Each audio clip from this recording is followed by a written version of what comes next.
What lies at the heart of a growth arc? What makes Rayla and Callum's characters so compelling? What makes us want to see them evolve and grow? What makes us ship them? No, I'm kidding. I'm not talking about that in this video. In this video, I'm going to be talking about Rayla and Callum's character arcs from seasons 1 through 3 of The Dragon Prince. So let's get right to it.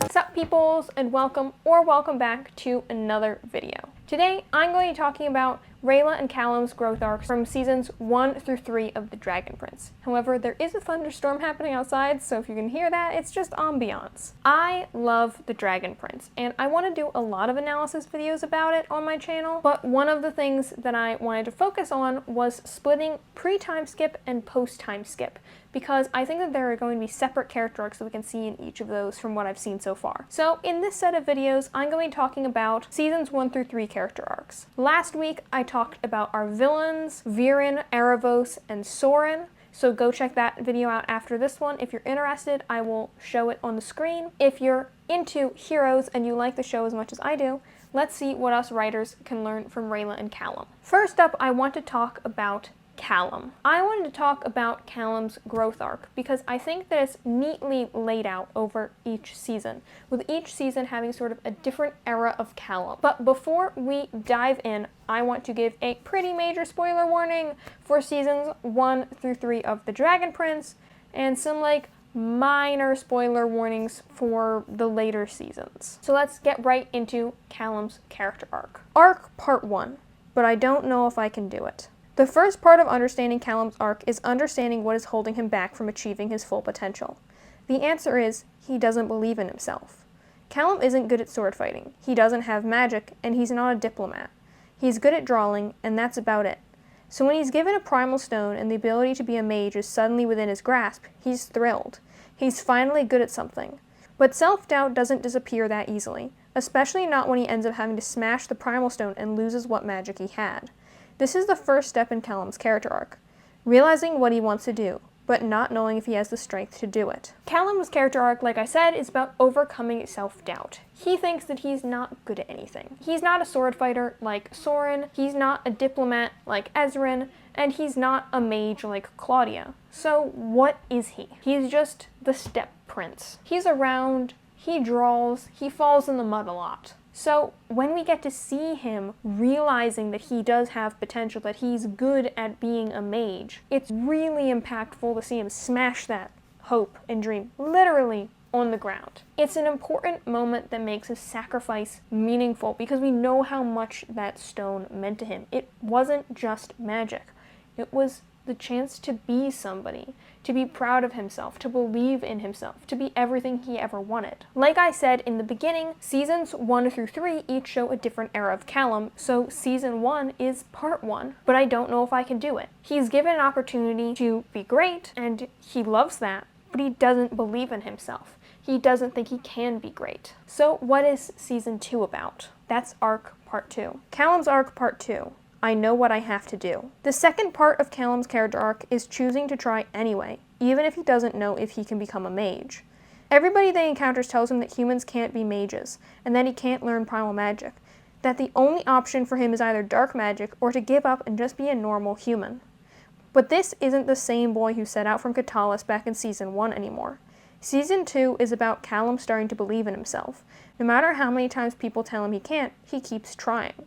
But if his fatal flaw disappeared after a single moment, that wouldn't make sense. And so we see him doubt himself over and over. But despite this insecurity, he still doesn't give up.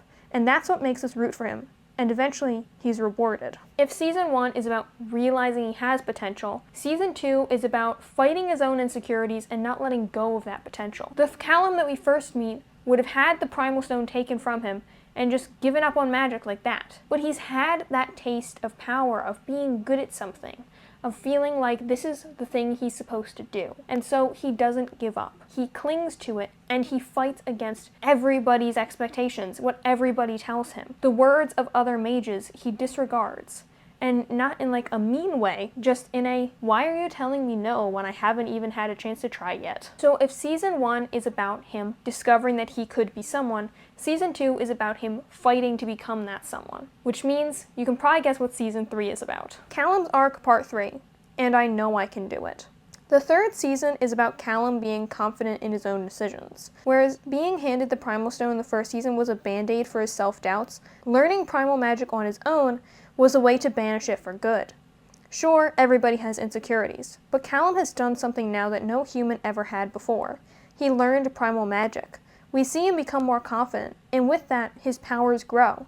Callum is ready now to reach his full potential. Callum's arc, like I've said a bajillion times already, is about learning to believe in himself. And I think that the way that's laid out in season 1, 2, 3 is really convenient, especially for an analysis and for people trying to learn from that. So if seasons 1 and 2 are what I said, season 3 is about reaching that potential. It's about believing in himself finally, and we get to see what that means. So what can us writers learn from this? The thing standing in the way of our hero's potential is often not an outside obstacle.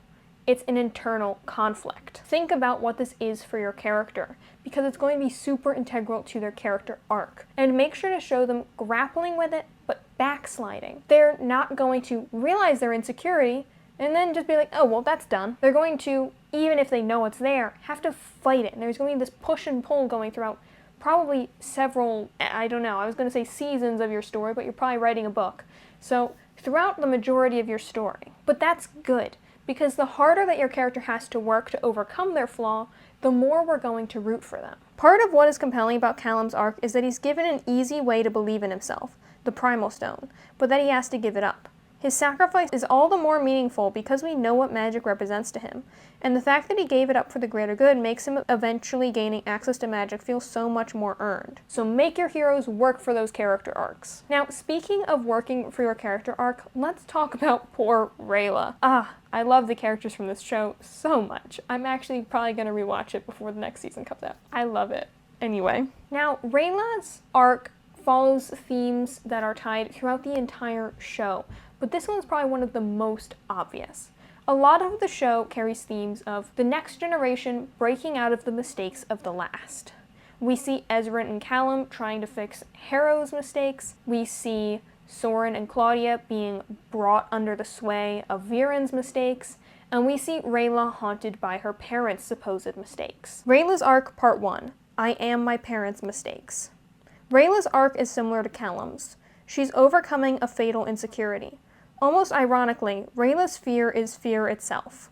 All she wants is to prove that she's not a coward like her parents, who she believes ran away when faced with danger and were therefore partially responsible for the supposed destruction of the Dragon Prince's egg.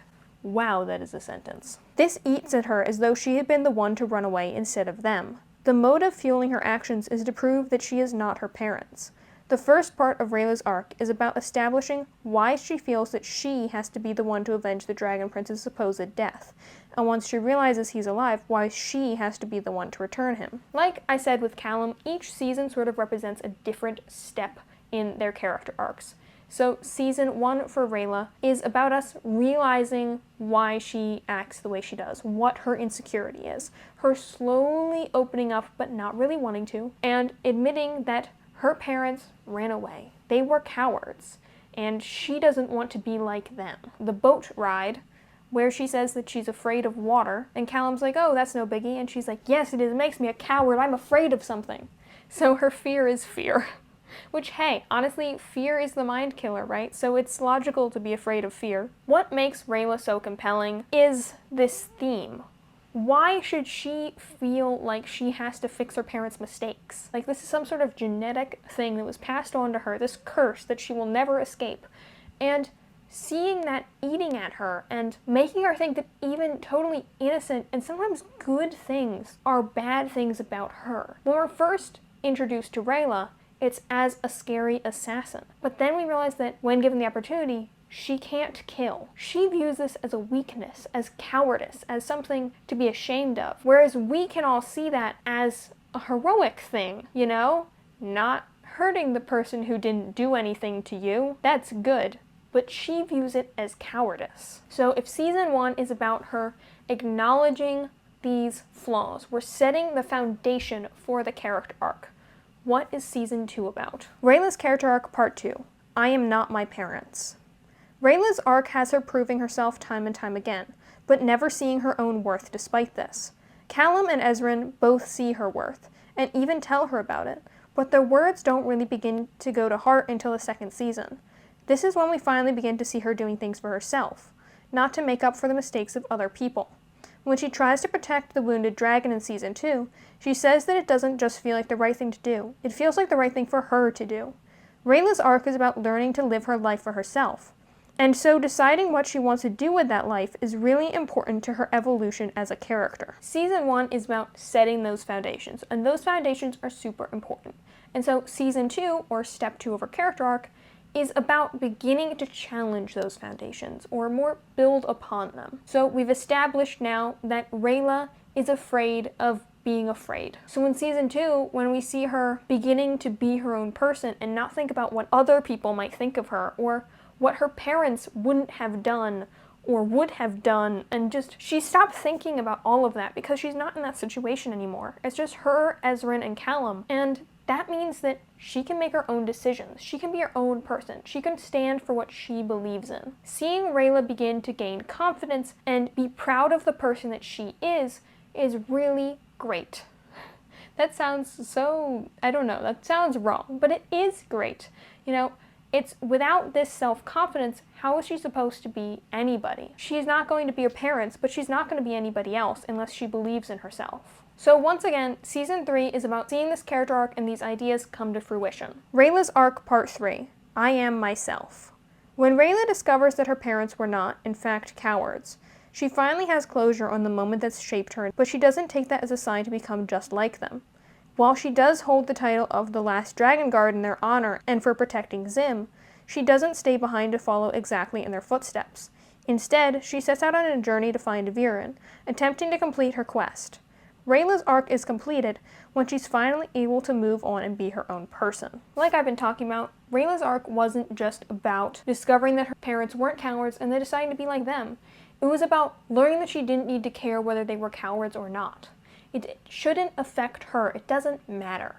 Obviously, it's great to know that your parents weren't cowards and didn't almost get a dragon baby killed. That's great. I'm very happy for her. But what's important to note here is that her character arc didn't end when she discovered that. It ended when it didn't matter. When she was ready to be her own person. When she was going to protect Zim because she wanted to protect Zim and not because her parents failed to. So what can we learn from this as writers? Sometimes a character's life can be entirely shaped by the actions of others. Most of the characters in the Dragon Prince follow arcs in some way relating to the actions of their predecessors, like I said in the beginning. From the effect that Viren had on his own children to the way that Ezran and Callum set out to correct their father's mistakes. It's a show about the ripples of previous actions, and the new generations left to deal with them and try to break the cycle, or get pulled right back into it. So think about how others' actions may have left marks on your characters, and even your world. What relationships have been tainted for your characters? Another thing to think about is what place you want your characters to reach. If with Callum we talked about how he had to struggle to overcome his insecurity, with Rayla maybe think about what the end goal is. What did it take for her to be able to leave the past behind and be her own person? I think that Callum and Rayla are both very good examples of positive character arcs, and especially positive character arcs about overcoming this internal conflict that's been put on you almost by other people. Some people, maybe their internal conflict comes from themselves. But you know what? I bet you if Callum wasn't in sword fighting lessons every day, he wouldn't think that, wow, I'm supposed to be a good sword fighter and I'm not good at it. There must be something wrong with me. And that if Rayla hadn't been told that your parents were cowards, which means you're a coward too, that she wouldn't think that way. It's about these pressures that were put on them by the outside world or by other people's expectations of them. Whether positive, like with Callum thinking, you're going to be a great sword fighter, but then he doesn't turn out to be one and he feels like a disappointment.